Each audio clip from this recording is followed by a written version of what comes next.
2 chiffres suffisent à fendre un récit qu'on croyait immuable. En quelques semaines, la conversion de 15 600 détenus en soldats et la reprise de 92% des zones auparavant sous pression déplacent l'image d'un État affaibli vers celle d'un mécanisme interne, rapide et mesurable, donc politiquement explosif. Que change ce basculement pour la vie ordinaire? Et pourquoi Ibrahim Traoré devient-il l'axe discret de cette recomposition collective? La suite dira si cette souveraineté naissante tient sous la contrainte du réel, sans se fissurer. Pour mesurer la portée du choc, l'analyse resserre volontairement son cadre. Distinguer un pari risqué d'un mécanisme reproductible, strictement vérifiable sur le terrain. L'enjeu n'est pas d'admirer une prouesse administrative, ni de rejeter d'emblée une méthode rude. Il s'agit d'examiner une articulation nouvelle entre justice, sécurité et société à partir des faits observables. Le déplacement comporte un double risque. S'il échoue, il fragilise la confiance institutionnelle et nourrit une lecture fataliste. S'il tient, il ouvre une brèche conceptuelle majeure. La sécurité cesse alors d'être pensée comme un apport extérieur et devient un produit interne évalué par l'écart entre un avant et un après. Mais quel détail, rarement mis en avant, oblige à relire la dynamique du Burkina Faso? La promesse est simple: chercher des réponses vérifiables sans enthousiasme ni rejet. La question centrale se pose: réforme nationale isolée ou ébauche d'un modèle capable de reconfigurer des dépendances plus larges? Sous l'impulsion d'Ibrahim Traoré, le texte insiste sur la temporalité rapide, presque compressée. En moins de 2 ans, 92% des zones repassent sous contrôle effectif. Mais ce chiffre n'achève pas le débat, il l'ouvre. En moins de 2 ans, 92% des zones auparavant sous pression armée repassent sous contrôle effectif. Et ce pourcentage impose une lecture moins fataliste du Burkina Faso. Mais il fonctionne surtout comme un signal précoce. Quelque chose a bougé dans la relation entre sécurité, justice et souveraineté. Pour comprendre ce basculement, il faut revenir au décor initial.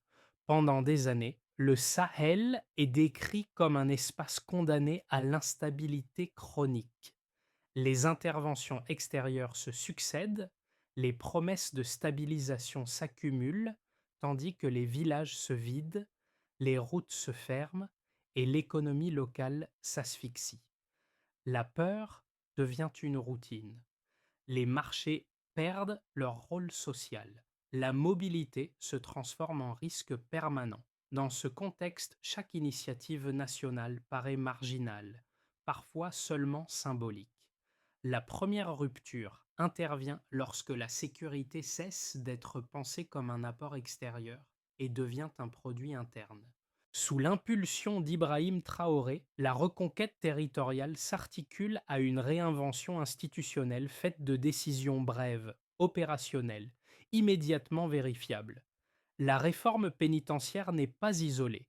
Elle complète une chaîne de choix orientés vers la récupération du terrain et la restauration d'une cohésion sociale minimale. Ce qui surprend n'est pas seulement l'ampleur du chiffre, mais sa temporalité, un retournement rapide, presque compressé, comme si des années de stagnation avaient été absorbées en quelques mois. Alors, d'où vient cette accélération sans soutien massif visible? Les premiers effets tangibles apparaissent loin des centres de décision, dans des scènes ordinaires qui servent de capteurs sociaux. À la sortie d'un village, un agriculteur voit une unité mixte patrouiller près de l'entrée. Parmi les soldats, certains visages lui semblent familiers, associés autrefois à de petites infractions. La reconnaissance ne déclenche ni colère ni célébration, mais une attente prudente. Un salut respectueux suffit pourtant à dissiper une crainte accumulée pendant des années. Dans un quartier populaire, une scène comparable se produit près d'un marché. Une mère identifie son fils au sein d'une patrouille chargée de sécuriser un lieu où il avait été arrêté autrefois. Elle ne parle ni de miracle, ni de rédemption. Elle évoque un devoir rendu à la communauté, formule qui circule sans slogan et sans mots d'ordre officiel. Ces microscènes ne cherchent pas à émouvoir. Elles révèlent comment la réforme agit d'abord sur la perception collective avant de se traduire en résultats chiffrés. La discipline observée, la posture, la constance des routines modifient progressivement la manière dont les communautés interprètent la présence armée. L'uniforme cesse d'être seulement un symbole de contrainte. Il devient un indicateur de responsabilité assumée. La routine remplace la peur. Tout commence par un geste administratif d'une brièveté déconcertante. Un décret d'une douzaine de lignes, signé par Ibrahim Traoré, circule un matin entre les bureaux du ministère de la Justice. Il n'annonce ni amnistie ni grâce collective. Il ordonne une réaffectation immédiate. La logique est nette. L'État cesse d'immobiliser une population carcérale jugée improductive et la redirige vers un service contraignant, structuré, mesurable. En quelques heures, les directions pénitentiaires reçoivent des instructions précises. Les listes sont dressées, les catégories sont filtrées. Puis, 15 600 noms émergent d'un système longtemps saturé. L'activation est volontairement rapide. Dans plusieurs villes, les portes s'ouvrent sans cérémonie. Les détenus ne sont pas libérés au sens classique, ils sont absorbés. Les chaînes disparaissent, remplacées par des engagements formels. La transition est brutale, presque sèche, comme si l'État voulait éviter toute zone grise entre punition et service. La vitesse devient un message politique implicite. Quelques jours plus tard, le point culminant se matérialise dans un centre d'entraînement improvisé mais rigoureusement encadré. Sous un soleil écrasant, des milliers d'hommes se tiennent alignés. Les instructeurs imposent une discipline sans concession. Course à l'aube, tactique le jour, session civique le soir. L'objectif n'est pas de glorifier l'effort, il est de produire une rupture mentale. Les conseillers d'Ibrahim Traoré évoquent un front de l'esprit, formule discrète, jamais vraiment officialisée. Les observateurs étrangers restent prudents. La même question revient. Comment une population décrite comme instable se réorganise-t-elle aussi vite? La réponse ne vient pas d'un discours. Elle vient d'une répétition quotidienne des gestes. La routine remplace l'improvisation. La contrainte devient lisible. L'ancien statut pénitentiaire n'est ni effacé ni nié. Il est encapsulé dans une nouvelle fonction. Et presque aussitôt, les premières répliques apparaissent dans l'espace civil.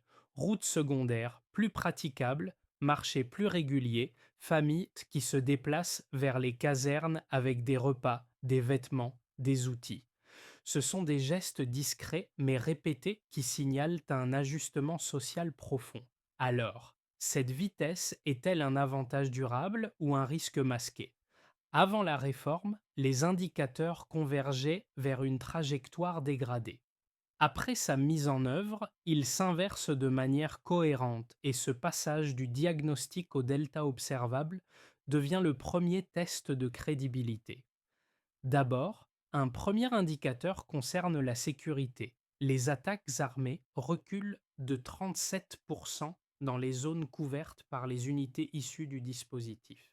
Cela ne signifie pas que le risque disparaît, mais que la capacité opérationnelle adverse diminue de façon tangible. Autour de Kaya et de Dori, les embuscades passent de 27 à 17 en un trimestre. Cette variation suggère un déplacement structurel car la topographie devient plus lisible pour les forces déployées. Ensuite, un deuxième indicateur touche à l'économie rurale. La production agricole du Nord progresse de 20 et 1% sur la période observée. Cette hausse reflète le retour d'une sécurité minimale permettant une exploitation continue des terres avec des champs rendus accessibles et des moissons mieux protégées. Plus de 600 hectares sont remis en culture, non par subvention extérieure, mais par stabilisation locale des conditions de travail. Enfin, un troisième indicateur, le plus sensible, concerne la récidive. Le taux enregistré tombe à zéro parmi les détenus intégrés. Ce chiffre bouscule les attentes habituelles. Les critiques évoquent un effet de court terme ou une sous-déclaration, mais aucun cas de désertion ni de rupture majeure de discipline n'est signalé. 4 établissements pénitentiaires ferment, libérant des ressources redéployées vers des infrastructures civiles. Pris isolément, chaque chiffre peut être contesté. Ensemble, ils dessinent une cohérence. Baisse des attaques, reprise agricole, absence de récidive et coûts improductifs réduits.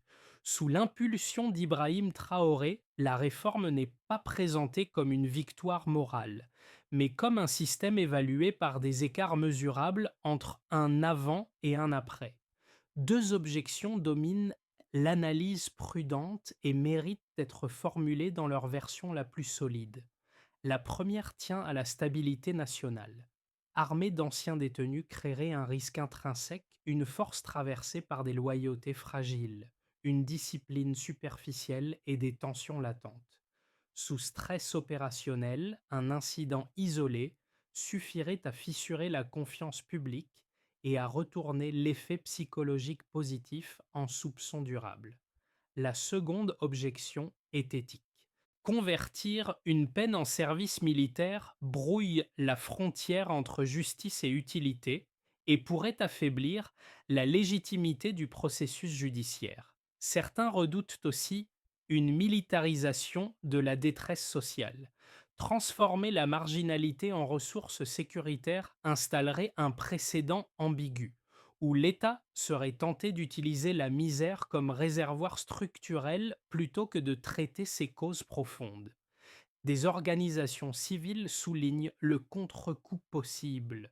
Si les résultats actuels s'avéraient temporaires, l'effondrement serait d'abord mental puis politique. Face à ces critiques, la réponse la plus robuste ne consiste ni à moraliser ni à minimiser. Elle revient aux faits observables. Aucune désertion signalée, aucune rupture de discipline majeure, baisse des attaques, reprise agricole, récidive nulle. Ces données ne prouvent pas une perfection. Elles attestent une cohérence interne qui contredit les scénarios les plus pessimistes. La discipline n'apparaît pas comme un miracle, mais comme une routine encadrée, répétée, vérifiable. Et c'est là que le point de bascule se dessine, un dispositif présenté comme expérimental, donc évalué, plutôt qu'un récit figé, rendre l'ordre banal. Voilà le basculement discret qui apparaît à mi-parcours et qui change la nature même du débat. Il ne s'agit plus seulement de reprendre du terrain, mais de le tenir sans rupture, jour après jour, sans dépendre d'un nouveau chiffre spectaculaire. Sous la coordination d'Ibrahim Traoré, l'accent se déplace vers la continuité. Régularité des patrouilles, stabilité des itinéraires, prévisibilité des interactions avec les communautés. La souveraineté n'est plus invoquée comme un principe abstrait. Elle se teste dans la capacité à maintenir des marchés ouverts, des routes praticables et une présence administrative minimale sans proclamation. Plus l'ordre devient routinier, moins il attire l'attention médiatique, mais plus il devient coûteux à remettre en cause. La réforme échappe alors à la logique de l'événement. Elle s'inscrit dans une temporalité longue où chaque journée sans incident renforce la crédibilité de la précédente. Les villages ne célèbrent pas une victoire, ils ajustent leur comportement. Les effets de la réforme se lisent désormais à travers 4 groupes dont les trajectoires, longtemps disjointes, commencent à se recouper. Du côté de l'État, la reprise territoriale modifie la nature même de l'action publique. Les administrations cessent de gérer des zones fragmentées et retrouvent une continuité minimale. Plus de 120 taxes commerciales rouvrent et des dizaines de villages récupèrent un marché hebdomadaire fonctionnel. Cette lisibilité réduit les coûts d'urgence et permet un redéploiement vers des services civils là où l'urgence absorbait tout. Sous l'autorité d'Ibrahim Traoré, la souveraineté cesse d'être un discours et devient une capacité observable à maintenir des usages réguliers sur un territoire continu. Côté force de sécurité, l'impact est d'abord opérationnel. Les unités issues du dispositif ne remplacent pas les forces régulières, elles les complètent. Leur connaissance des itinéraires informels et des zones grises réduit l'imprévisibilité adverse. La baisse des embuscades se traduit par une mobilité accrue, une fatigue moindre et des patrouilles plus régulières, moins défensives. La mission n'est plus vécue comme une succession de crises, mais comme une présence durable. Et, dans les communautés locales, les conséquences sont immédiatement perceptibles. Les marchés rouvrent sans escorte exceptionnelle. Les transporteurs reprennent des axes abandonnés. Les artisans et commerçants circulent à nouveau dans les zones rurales. La sécurisation des champs et des canaux permet une exploitation continue des terres. Les gestes de confiance se multiplient. Repas déposés aux casernes, outils partagés, coopération spontanée. La relation entre civils et soldats se recompose, et du côté des acteurs régionaux, l'effet est stratégique. Le Mali et le Niger envoient des délégations pour observer le dispositif non par fascination idéologique, mais par pragmatisme. Le modèle intéresse parce qu'il repose sur des ressources internes et une discipline mesurable. Les anciennes puissances restent prudentes et ce silence traduit une gêne analytique. Sous l'impulsion d'Ibrahim Traoré, la cohérence devient à la fois le résultat le plus visible et l'enjeu principal pour la suite. À l'horizon de 6 à 12 mois, trois trajectoires plausibles se dessinent, chacune fondée sur des conditions observables plutôt que sur des projections abstraites. Elles ne décrivent pas des certitudes, mais des chemins possibles selon la manière dont la dynamique actuelle est consolidée ou fragilisée. Commençons par un scénario de base. La tendance se prolonge sans accélération spectaculaire. Les routes sécurisées restent praticables. Les marchés rouverts continuent de structurer la vie locale. Les unités issues de la réforme s'intègrent progressivement aux forces régulières, sans élargissement massif du dispositif. Les gains agricoles observés se stabilisent, sans nouvelle poussée, mais sans recul marqué, tandis que la baisse des incursions armées se poursuit à un rythme modéré. Dans cette configuration, Ibrahim Traoré inscrit la réforme dans une continuité administrative. Moins de discours, davantage de procédures et une évaluation régulière des écarts entre objectifs et résultats. Poursuivons avec un scénario optimiste qui repose sur une amplification maîtrisée. La coopération entre civils, unités mixtes et forces régulières s'approfondit. Les anciens détenus les plus aguerris deviennent encadrants, renforçant la discipline et la transmission des routines. Les échanges régionaux s'intensifient avec des formations conjointes observées par des délégations voisines. Le Burkina Faso glisse alors d'un statut d'expérimentation vers celui de référence technique, une souveraineté qui s'affirme par diffusion progressive plutôt que par rupture. Enfin, un scénario défavorable ne provient pas d'une pression extérieure directe, mais d'une faille interne. Un incident disciplinaire grave, une rupture de commandement ou un épuisement logistique suffirait à fissurer la confiance nouvellement acquise. Le contre-coup serait d'abord psychologique. Les critiques trouveraient un terrain fertile et les partenaires prudents suspendraient leur observation active.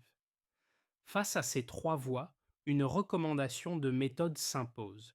Ne pas confondre vitesse et solidité, avancer par consolidation plutôt que par accumulation, mesurer chaque étape avant d'en ouvrir une nouvelle. Pour une partie de la jeunesse urbaine, la réforme cesse d'être un mécanisme institutionnel abstrait et devient un miroir. Les images d'entraînement largement diffusées ne sont pas perçues comme de simples démonstrations militaires, mais comme la preuve qu'un parcours peut être redirigé sous contrainte et discipline. Des étudiants évoquent l'idée qu'un échec n'est pas nécessairement définitif, qu'une trajectoire peut se réorganiser sans être effacée, à condition d'être encadrée et mesurée. Cette lecture ne glorifie pas la dureté du dispositif. Elle retient la possibilité d'un recommencement structuré, avec des règles, des routines et une responsabilité visible. Dans les familles, l'impact se joue sur un registre plus intime. Les mères qui attendaient autrefois derrière les barreaux attendent désormais lors des permissions ou des parades. Le même visage, autrefois associé à la honte, apparaît sous un uniforme qui impose le respect. La douleur du passé ne disparaît pas. Elle se transforme. Les repas déposés aux casernes, les vêtements offerts, les outils prêtés lors de travaux communautaires deviennent des gestes de soutien discret. La réconciliation ne passe pas par des discours officiels, mais par une accumulation de preuves quotidiennes. Pour la diaspora, la transformation agit comme un contre-récit. À distance, beaucoup avaient intégré l'image d'un pays condamné à la dépendance ou à l'instabilité chronique. Observer une réforme produite et évaluée localement suscite des débats nourris. Certains y voient un modèle de dignité active. D'autres rappellent la fragilité de l'expérience. Tous reconnaissent pourtant un point commun. L'État redevient lisible. Il ne promet pas l'idéal. Il démontre une capacité d'action. Et c'est ce déplacement, plus que la statistique, qui touche réellement le spectateur. La réforme change de nature au moment où elle cesse d'être improvisée et se transforme en doctrine opératoire. Ibrahim Traoré présente alors une feuille de route structurée autour de leviers simples, conçus pour stabiliser l'expérience et la rendre vérifiable dans le temps. D'abord, tout repose sur une double tutelle défense-justice appliquée à l'ensemble des centres de formation.